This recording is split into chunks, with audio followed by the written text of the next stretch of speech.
Hey everyone, this is Brian again. I'm go ahead and go over the next section of skull bones. So before we go on, I wanted to show some important parts that are some keywords that are going to help out with memorization. The first one is orbital, which means eye socket. Good way to think about this is that planets orbit. Planets are round just like eyes. So go ahead and see this picture. Next is supra, which means above. And a good way to think about it is Superman, supra, because he's flying above everyone. Next is foramen. Now, foramen means an opening or hole. So just with like when you're eating ramen and you slurp up the noodles, you make a small hole with your mouth or opening in order to get those ramen noodles in. Next is fossa. Fossa is a shallow depression or hollow. You can think of Mufasa and how when he died he left a hollow in the life of Simba. Next is process, which is protuberance or outgrowth. So you can think of, a process is going from one item to the next, one process to the next. You have these arrows that are sticking out, outgrowth or protuberance. Next is Ramus. Video game, there's a character called Ramus, and he has all these spikes. So these spikes are branching off of his shell. So you can think of that. Ramus has branching spikes. Next is coronoid or hook, which means hook or projection. With those, you'll be able to... So we're going to go ahead and start with the frontal bone. Now you can see in here, the frontal bone is just your forehead, the front of your head. Easy enough to remember. Next is the glabella. Now the glabella, you can remember that by thinking of a label on your forehead. Glabella, label, easy enough. Now remember foramen, the ramen noodles, so a little hole, supraorbital. So the supraorbital, above the orbit, foramen. Then there's the supraorbital margin. So it's just the margin above the eyes. Next is the zygomatic process of the frontal bone. Now the zygomatic process, and this is going to be your zygomatic bone. So the process is the protuberance, remember those arrows? And it connects to the zygomatic bone right here. So the bump that connects to the zygomatic bone. We're going to move on to the hyoid bone. It's between the chin and the thyroid cartilage. You can remember this by hyoid is next to the thyroid. If you feel in your neck, the thyroid is going to be right there. Hyoid is Greek. It comes from a Greek word meaning shaped like upsilon or shaped like a U. So it's got that horseshoe shape. Interesting enough.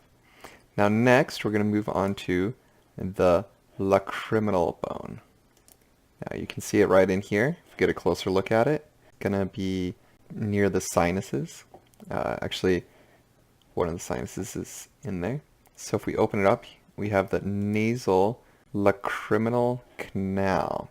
Now, lacriminal means to cry. So an easy way to think about this is lacriminal. It sounds like a French word. If you've ever seen the movie Les Mis, this character is put in jail as a criminal, and they're crying.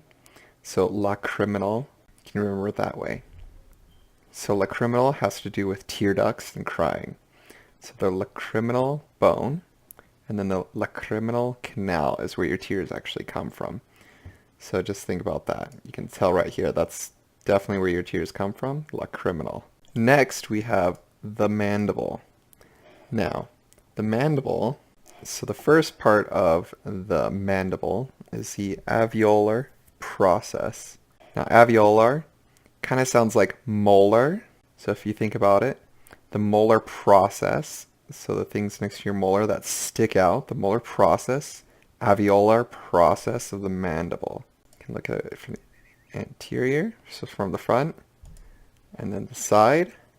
It's also on the inside. So just remember, it's all of these protuberance that your teeth sit on. The angle of the mandible is right here. just as where your chin makes that turn. And then we have the body of the mandible. It's going to be this, the whole section right here. Now we have the condylar process. Now we can look at the lateral. So you can see it's kind of the condylar collar process.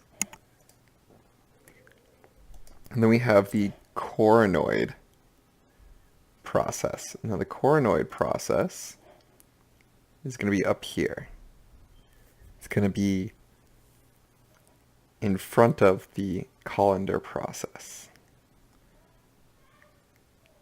Now we have the mandibular condyle, which is the top of the jaw. So this is the part that's going to sit inside the mandibular fossa. So that'll sit inside the mandibular fossa. So the mandibular condyle sits in the mandibular fossa. So we can think of the condyle. Easy way to remember it is that condyle means rounded. So just like Klondike bars have rounded edges, these are rounded. All right.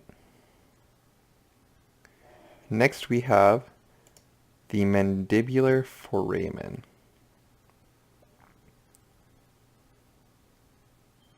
So if you remember foramen, the hole, these are the ones in the mandible. And then the mandibular notch, it's just this little notch right here, easy enough to remember. Now the mandibular symphysis. So symphysis, meaning to come together. Now you can think of the mandibular symphysis when you think of a symphony and the conductor, how he has his arms raised and he brings them together and he goes up and he's conducting an orchestra. So it's bringing together. So it's meeting in the middle, right? So this meeting in the middle is actually when the body, or when the jaw forms, it actually binds in the middle right there. So you have the mandibular symphysis because it's coming together, the symphony.